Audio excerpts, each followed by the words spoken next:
Good afternoon, welcome. This is Jamb here. 2012 government pass question. Question number 6. Question number 6 says one judicial function performed by the executive is dash. One judicial function performed by the executive is dash. And when we talk of judicial function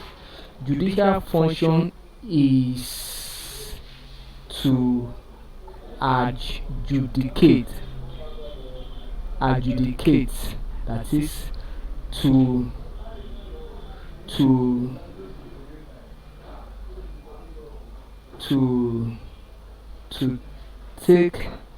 take verdicts,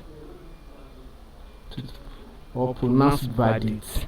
Then I say that is performed by executive.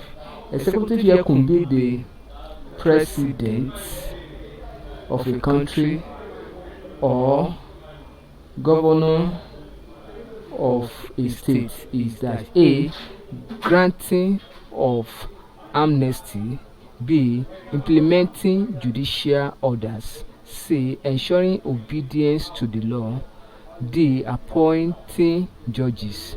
One judicial function that the executive perform by constitution responsibility or assigned by constitution to the executive arm of government, particularly the governor or the president of a country, is granting of amnesty.